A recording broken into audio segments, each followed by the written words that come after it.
صلی علی رسولہ الکریم اما بعد بسم اللہ الرحمن الرحیم۔ سورۃ المائدہ سورہ نمبر 5۔ اس سورہ مبارکہ کا نام سورۃ المائدہ جو رکھا گیا تو وہ 15ویں رکوع کے اندر ایک واقعہ پیش آیا، اس کی بنیاد پر اس کو سورۃ المائدہ کا نام دیا گیا۔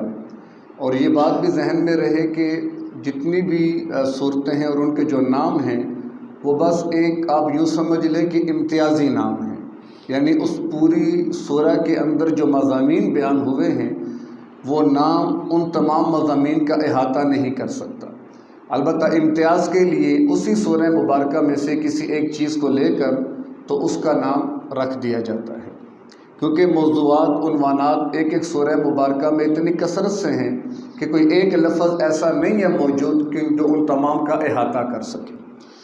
زمانہ نزول سورہ کے مضامین سے ظاہر ہوتا ہے کہ یہ صلح حدیبیہ کے بعد سن 6 ہجری کے اواخر میں یا پھر سن 7 ہجری کے اوائل میں نازل ہوئی تھی۔ اگر اس کے مضامین اور تاریخ کا مطالعہ کیا جائے اور اس کی جو آگے تفصیلات آ رہی ہیں تو وہ زمانہ بنتا ہے 6 یا 7 ہجری کا، اور اس میں چونکہ سن 3 ہجری میں جنگ احد، پھر اس کے بعد جنگ خندق بھی پیش آ چکی تھی، اور جنگ خندق کے بعد گویا کہ مسلمانوں کا رعب کفار پر آ گیا اور وہ دب گئے۔ یہی وجہ تھی کہ آپ صلی اللہ تعالیٰ علیہ وسلم نے غزوہ خندق کے بعد فرمایا تھا کہ اب تک تو کفار نے ہم پہ حملے کیے، آج کے بعد کوئی بھی کافر ہم پہ حملہ نہیں کر سکے گا۔ اور پھر ایسا ہی ہوا۔ پھر اس کے بعد آپ صلی اللہ علیہ وسلم نے ہی اقدام فرمایا اور آگے بڑھ کر حملے کیے، کسی کافر کو دوبارہ مدینے کی طرف آ کر حملہ کرنے کی جرت نہ ہو سکی۔ اسی دور میں آپ صلی اللہ علیہ وسلم نے خواب دیکھا کہ فرماتے ہیں حضرات صحابہ سے کہ ہم بڑے امن و امان کی حالت میں بیت اللہ کا طواف کر رہے ہیں، اور چونکہ انبیاء کے خواب وہی حکم ربانی ہوتے ہیں تو لہٰذا پھر آپ صلی اللہ علیہ وسلم اور صحابہ نے تیاری شروع کی۔ ذی القعدہ سن 6 ہجری میں آپ نے رخت سفر باندھا۔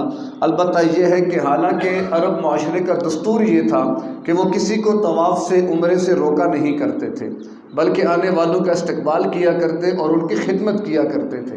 لیکن جہاں پر مسلمان تیار ہو کر آئے تو ان کے آنے سے پہلے مکے میں مختلف خبریں پھیل گئیں، آ رہے ہیں، پتہ نہیں کیوں آ رہے ہیں، کس وجہ سے آ رہے ہیں، چونکہ رعب تو بیٹھ چکا تھا۔ لیکن پھر انہوں نے آپس میں بیٹھ کے مشورہ کیا کہ ہم ان کو عمرہ نہیں کرنے دیں گے۔ ادھر آپ نے حدیبیہ کے مقام پہ پڑاؤ ڈال دیا، اور پھر سفارت کا معاملہ ہوا، مذاکرات ہوئے۔ حضرت عثمان رضی اللہ تعالیٰ عنہ کو بھیجا گیا کہ آپ جائیں اور جا کر بات کریں کہ ہمارے آنے کا مقصد کیا ہے۔ حضرت عثمان کو ان لوگوں نے کہا جی کہ آپ چونکہ آ گئے اور ہمارے بڑے بھی ہیں، لہٰذا آپ بشک طواف کر لیں، ہم باقی کسی کو اور حضور کو نہیں آنے دیں گے۔ حضرت عثمان نے فرمایا یہ کیسے ممکن ہے، اصل قبلہ تو میرے محبوب ہیں، اگر وہ موجود نہیں ہیں تو میں بیت اللہ کا طواف کیسے کروں؟ میں یہ کام نہیں کروں گا ان کی غیر موجودگی میں اور ان کے بغیر۔ اتنے میں افواہ پھیلائی گئی، حضرت عثمان کو شہید کر دیا گیا۔ تو آپ صلی اللہ تعالیٰ علیہ وسلم نے پھر جو صحابہ آپ کے ساتھ تھے ان کے ساتھ موت پر بیعت لی کہ ہم عثمان کے قتل کا بدلہ لیں گے، قصاص لیں گے۔ لہٰذا اور تمام صحابہ نے وہاں پر آپ علیہ السلام کے ہاتھ پر بیعت کی، حالانکہ نہ جنگ کا ارادہ تھا، بے سر و سامانی کا عالم تھا، احرام باندھے ہوئے تو کیسے وہ جنگ کرتے۔ لیکن قتل عثمان ایک اتنا بڑا معاملہ تھا کہ اللہ کے نبی صلی اللہ علیہ وسلم نے صحابہ سے موت پر بیعت لے لی۔ بیعت ہو گئی، بعد میں اطلاع ملی کہ وہ خبر جھوٹی تھی، لیکن حضور نے بیعت واپس نہیں لی کہ بیعت میں واپس لیتا ہوں، بیعت قائم رہی۔ اسی لیے بعض حضرات نے لکھا ہے جنگ صفین، جنگ جمل جو ہوئی تاریخ کے اندر، اور اس کی بنیاد پر سیدنا امیر معاویہ رضی اللہ تعالی عنہ پر کافی طعن و تشنیع کی جاتی ہے، اور حق اور باطل کا معاملہ قرار دے کر خطائیں اجتہادیہ نہ جانے کیا کچھ رنگ دے دیا جاتا ہے، حالانکہ ایسا کچھ بھی نہیں ہے۔ ایک طرف حضرت علی رضی اللہ تعالی عنہ ہیں اور ایک طرف حضرت معاویہ رضی اللہ تعالی عنہ ہیں۔ چونکہ حضرت علی کا قد بڑا ہے اس لیے لوگ بات کرتے ہوئے گھبراتے تھے اور سارا ملبہ حضرت معاویہ پر ڈال دیا، حالانکہ صحابی تو وہ بھی ہیں، مقام تو مرتبہ تو ان کا بہت بلند ہے، ان کے بارے میں بھی اللہ کے نبی صلی اللہ علیہ وسلم نے براہ راست پیشن گوئیاں فرمائی ہوئی ہیں۔ تو بارکہ جو بھی تفصیل ہے اگر اس واقعے کو دیکھا جائے تو اس سے پتہ یہ چلتا ہے حضرت عثمان کے معاملے میں اصل قصاص ہی تھا، کیونکہ اس اختلاف کی بنیاد بھی کیا بنی، حضرت علی کا موقف کیا تھا کہ پہلے میری بیعت کریں اس کے بعد ہم قصاص کی طرف جائیں گے۔ حضرت معاویہ اور تمام اہل شام کا مطالبہ کیا تھا، نہیں پہلے قصاص لیا جائے پھر ہم بیعت کریں گے۔ تو دونوں مطالبوں کو اگر اس واقعے پر پیش کیا جائے تو مطالبہ قصاص جو ہے وہ سمجھ میں آتا ہے، کیونکہ آپ علیہ الصلوۃ والسلام نے بھی حضرت عثمان کی شہادت پر قصاص کا مطالبہ اور ان کے خون بہا اور اس کا بدلہ لینے کا ارادہ کر لیا تھا۔ تو بہرکیف اس سے یہ معلوم ہوتا ہے کہ قصاص عثمان جو تھا وہی اصل تھا۔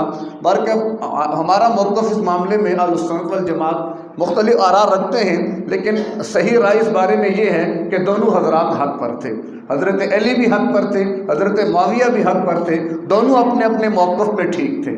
اور یہ ممکن ہے، لازمی نہیں کہ جہاں بھی دو بندوں کا اختلاف ہو تو ضروری نہیں ہے کہ ایک لازمی خطا پر یا باطل پر ہوگا۔ اب یہ مستقل موضوع ہے، اس کی تفصیلات ہیں تو پھر کسی موقع پر انشاءاللہ وہ بھی زیر بحث آ جائیں گی۔ تو بہرکیف پھر اس بنیاد پر سفارت ہوتی ہے اور بالآخر صلح حدیبیہ کا معاملہ پیش آ جاتا ہے۔ تو یہ تھے وہ حالات کہ جن کے اندر سورہ مائدہ کا نزول ہوا ہے۔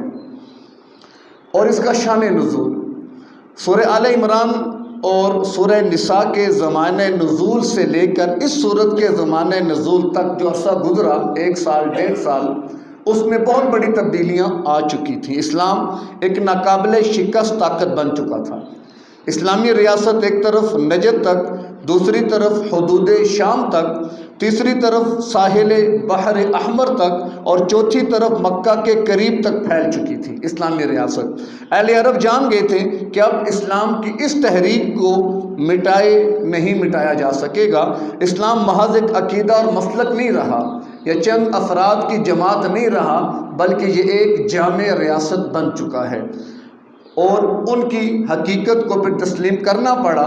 اور واقعی اللہ تبارک و تعالیٰ نے پھر حضرات صحابہ کی معیت میں آپ صلی اللہ علیہ وسلم نے جو اسلام کی عظمت کے لیے کام فرمایا اور کام کو آگے بڑھایا تو اس کے پیش نظر معاملہ بھی یہی تھا۔ پھر ان چند برسوں میں اسلام ایک مستقل تہذیب بن چکی تھی۔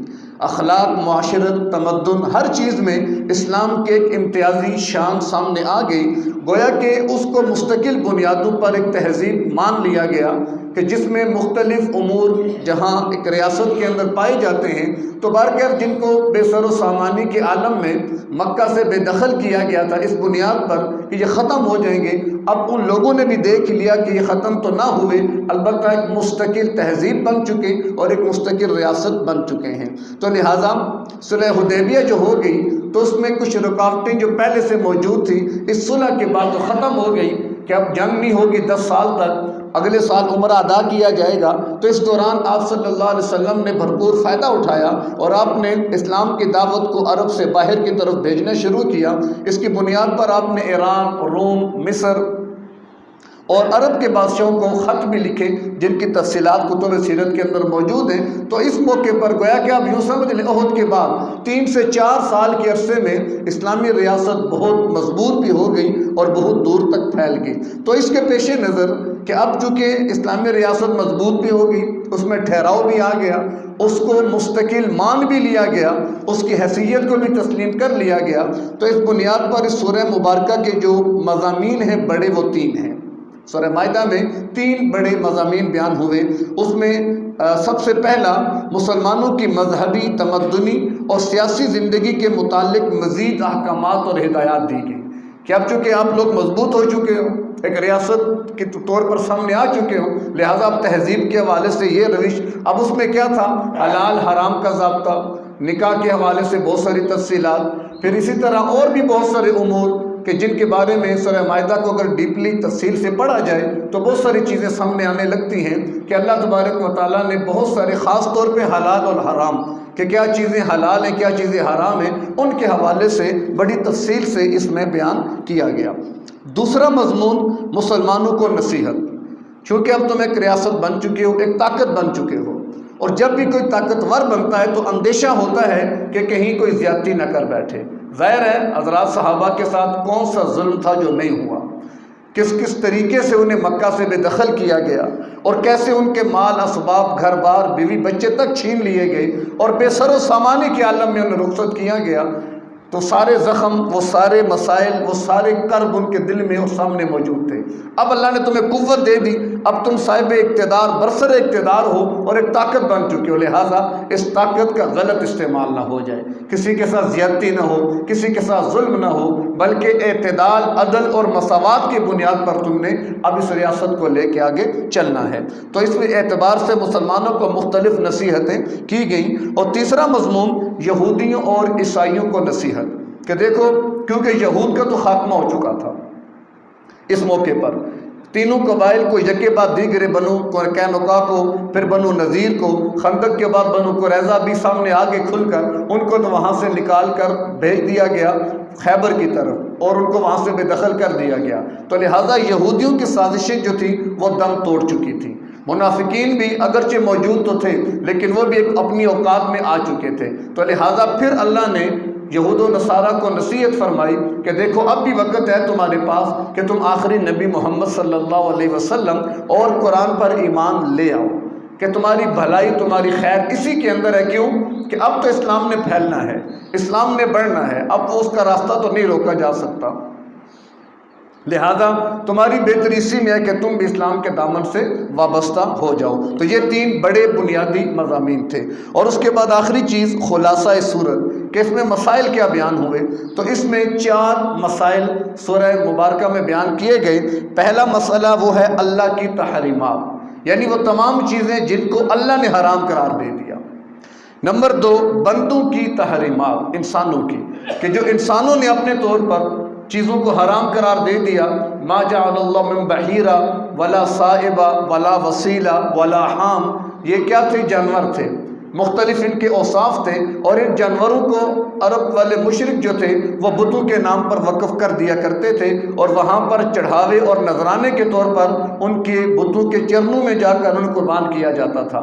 تو یہ اور پھر ان کو بندوں نے اپنے اوپر حرام کیا ہوا تھا کہ یہ جانور مخصوص ہے ہمارے بتوں کے، لہذا ہم انہیں استعمال نہیں کریں گے، یعنی بندوں کی تحریمات۔ نمبر 3 اللہ کی نظریں، یعنی وہ نظر جو اللہ کے لیے مانی جائے، اور نمبر 4 بندوں کی نظریں جو بندوں کے لیے۔ تو اس میں 2 مضامین وہ ہیں کہ جن کی تائید کی گئی، جن کو صحیح قرار دیا گیا اور ان کو قابل عمل قرار دیا گیا۔ وہ کیا تھا؟ ایک تو اللہ کی تحریمات، کہ جن چیزوں کو اللہ نے حرام کیا ہے ہم نے اس کو حرام سمجھنا ہے، جن چیزوں سے اللہ نے روک دیا، منع کر دیا، اب ہم نے اس طرف نہیں جانا۔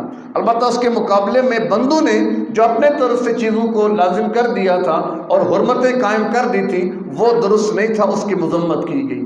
اسی طرح نظر جب بھی مانی جائے گی تو اللہ کے لیے مانی جائے گی، اللہ کے نام کی مانی جائے گی، اللہ کے غیر کی نظر ماننا یہ بھی حرام اور ناجائز ہے۔ عموماً ہمارے معاشرے میں یہ چیز ہوتی ہے کہ ہم نظر مان لیتے ہیں کہ ہمارا کوئی بھی کام ہو جائے گا تو فلاں مزار پہ ہم چاولوں کی دیگ دے کر آئیں گے، ہمارا فلاں کام ہو جائے گا تو فلاں دربار پہ۔ پھر اگر آپ درباروں پہ جائیں تو خاص کر اگر درخت وہاں پر ہو تو اس کی تو حالت بگڑی ہوتی ہے، پتہ نہیں کتنی اس پر تالے، کئی تالوں والے درخت ہوتے ہیں، تالے لگے ہوتے ہیں۔ بھائی یہ کیوں تالے لگائے گئے؟ یہ نظر مانی ہے، لوگوں نے تالے لگا دیے۔ اچھا بعض جگہوں پر جوتے لٹکائے ہوئے ہیں، یہ کیا ہے جی؟ نظر مانی ہوئی ہے۔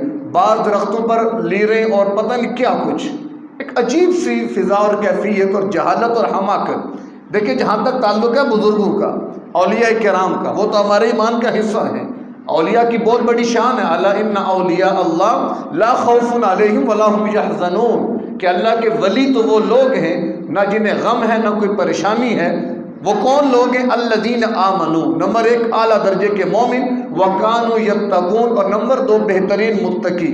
یعنی ولایت کے لیے بنیادی 2 شرطیں خود قرآن نے دی ہیں، ایک تو ایمان میں کامل اور نمبر 2 تقوی میں کامل۔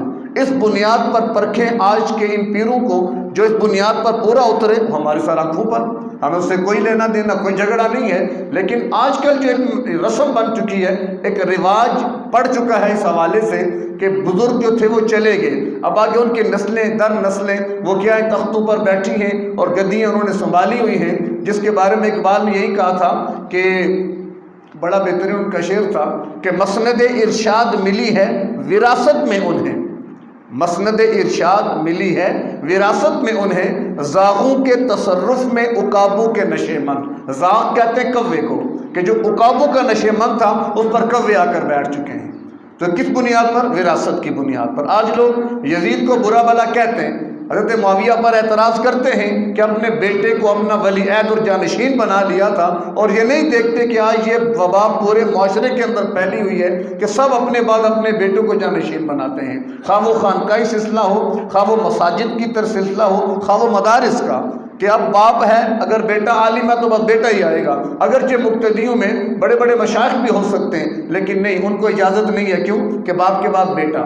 تو وراثت یہاں پر بھی چل پڑی، جس کی وجہ سے آج امت کا یہ حال ہو چکا کہ قابل لوگ بیچارے کے پیچھے رہ گئے اور نااہل قسم کے لوگوں کو ذمہ داریاں دی گئیں کہ جنہوں نے پھر ستیہ ناش کر کے حلیہ ہی بگاڑ کے رکھ دیا۔ تو بارکاف نظر جب بھی مانی جائے گی تو اللہ کے لیے، کہ میرا کوئی بھی فلاں کام ہو جائے گا تو میں اللہ کے لیے روزہ رکھوں گا، یا میں اللہ کے لیے حج کر دوں گا، اللہ کے لیے نوافل پڑھوں گا، اللہ کے نام پر کچھ پکا کے دے دوں گا، یہ تو درست ہے۔ پھر جب نظر مان لی جائے پھر اس کا پورا کرنا بھی کیا ہوتا ہے؟ ضروری ہوتا ہے۔ البتہ جو ہمارے معاشرے میں نظر کا تصور ہے وہ نظر کا تصور ٹھیک نہیں ہے۔ کیوں؟ نظر ماننا بھی عبادت ہے۔ نظر کے پیچھے فلسفہ کیا ہوتا ہے کہ آپ کسی ہستی کو مختار کل سمجھ رہے ہیں، با اختیار سمجھ رہے ہیں، اور اپنا معاملہ جو آپ سے حل نہیں ہو پا رہا اس کی تکمیل اور کرنے کے لیے آپ اس پر اعتماد کرنا چاہتے ہیں کہ اس کی وجہ سے میرا کام ہو جائے گا۔ اور ظاہر ہے یہ صفت کہ میرے ہر معاملے کو جاننا اور اس کو پورا کرنے پر قادر ہونا، یہ کس کی صفت ہے؟ اللہ کی۔ اللہ کے ماں سوا میرے حالات کون جان سکتا ہے؟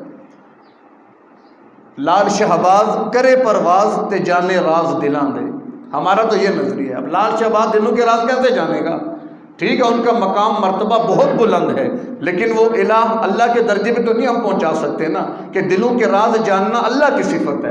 اگر آپ اللہ کے غیر کو جو شامل کریں گے پھر بتائیں نا شرک اور کس چیز کا نام ہے؟ خیرت کا نام جنوں رکھ دیا، جنوں کا خیرت، جو چاہے آپ کا حسن کرشمہ ساز کرے۔ تو یہ میرے اختیارات نہیں ہیں، یہ میرے اللہ کے اختیارات ہیں کہ ہر چیز کا علم ہر وقت میرے اللہ کو ہے، ہر جگہ پر موجود میرا اللہ، میری ہر حالت اور ہر ضرورت سے باخبر وہ اللہ ہے، اور اسے پورا کرنے پر قادر بھی وہ اللہ ہی ہے۔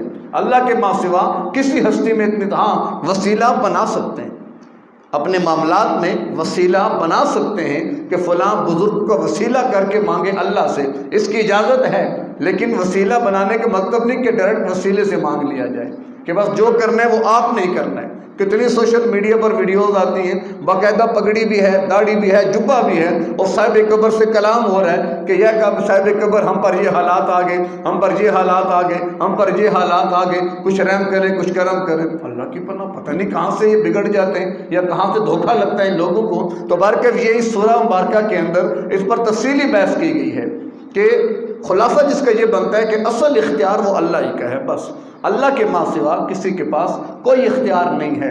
اور کائنات میں سب سے عظیم ہستیاں انبیاء کی ہوتی ہیں۔ یہ زکریا علیہ السلام اولاد نہیں دی اللہ نے، مریم علیہ السلام کو دیکھا بے موسم کے پھل کھاتے ہوئے، تو ہنالک دعا زکریا ربا، تو وہاں پر زکریا نے رب سے دعا کی کہ اللہ مجھے بھی اولاد دے دے، کہ زکریا علیہ السلام کی اولاد نہیں ہے، وہ بھی اولاد لینے میں اللہ کے محتاج ہے۔ خود اللہ کے محبوب پیغمبر حضرت عائشہ رضی اللہ تعالی عنہ تشریف فرماتے، پڑوسوں کا بچہ کھیلتا کھیلتا آیا حضرت عائشہ کے پاس، آپ نے گود میں رکھ لیا، اتنے میں حضور تشریف لے آئے۔ اب حضرت عائشہ کے حضور کو دیکھا، حضور نے حضرت عائشہ کو دیکھا، پھر گود پہ بچے پہ نظر پڑی تو حضرت عائشہ کی آنکھ میں آنسو، گویا کہ وہ چاہتی تھی کہ کاش میری بھی اولاد ہوتی تو میں اسے کھلاتی۔ اللہ کے نبی سمجھ گئے کہ ان کے دل میں کیا ہے، تو کہا کہ یہ خزانے میرے اللہ کے پاس ہیں، میں بھی تمہیں اولاد نہیں دے سکتا۔ ایک حضرت خدیجہ رضی اللہ تعالی عنہ، ان سے آپ کی اولاد ہوئی، اور ایک آپ کی باندھی تھی ماریہ قبطیہ رضی اللہ تعالی عنہ، ان سے ایک بیٹا ہوا، باقی کسی بیوی سے آپ کی اولاد نہ ہو سکی۔ تو کہنے کا مقصد یہ ہے کہ ہر چیز کا اختیار میرے اللہ کے پاس ہے. اللہ جس کو جو چاہے اللہ دینا چاہے کہ روک نہیں سکتا، جس کو اللہ نہ دے کوئی دے نہیں سکتا. تو بہرکیف خلاصہ سورۃ المائدہ کا وہ یہی ہے کہ اسلامی ریاست جب بن گئی، اس میں ترقی ہو رہی ہے، لہٰذا مزید احکامات دیے گئے اس کے سنبھالنے کے حوالے سے، پھر ساتھ ساتھ کچھ قانون وراثت کا، کچھ قانون عدالت کے، پھر کچھ قانون حلال اور حرام کے، وہ ساری تفصیلات اللہ نے بیان فرما کر گویا کہ امت کو اور مخلوق کو اپنے ساتھ جوڑنے کا معاملہ پیش کیا کہ میرے ساتھ جڑ کر چلو، میرے بن کر چلو، میرے ماں سوا کسی کے پاس تمہیں کچھ نہیں ملے گا. تو اللہ ہمیں بھی قرآن کے اس پیغام کو سمجھنے کی اور اس پر عمل کی توفیق عطا فرمائے. وآخر دعوانا ان الحمد للہ رب العالمین.